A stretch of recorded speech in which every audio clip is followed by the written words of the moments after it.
కూడా క్యాన్సిల్ అయ్యి మనకి అవకాశం వచ్చింది. అంటే మన మైండ్ ఏది మనకు కావాలనుకుంటే అది మనకి ఇవ్వడానికి సిద్ధంగా ఉందన్నమాట.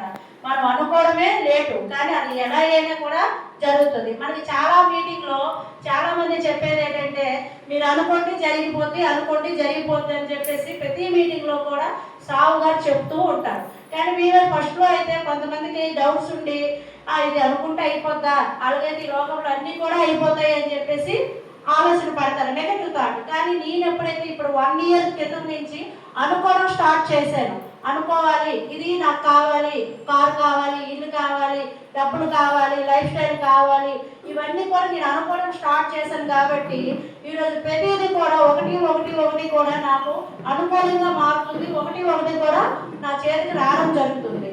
అంటే మన మైండ్లో 2 రకాల మైండ్ సెట్లు ఉంటాయండి, ఒకటి పాజిటివ్, ఒకటి నెగిటివ్.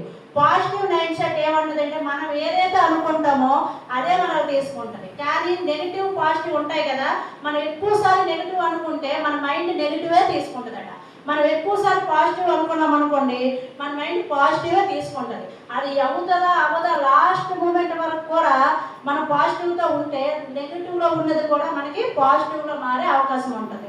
ఎగ్జాంపుల్, ఈరోజు సొసైటీ గారి మీటింగ్ క్యాన్సిల్ అయ్యి మనకు అవకాశం వచ్చిందంటే నేను అనుకోవడం వల్ల పాజిటివ్ ఎక్కువగా అనుకున్నాను కాబట్టి నాకు దేవుడు అవకాశం కల్పించాడు. అలాగే వెస్టేజ్ మార్కెటింగ్లో చాలామంది వస్తుంటాము, డబ్బులు ఉన్నాయి, ప్రొడక్ట్స్ వాడుకుంటే డబ్బులు వస్తాయి, కార్లు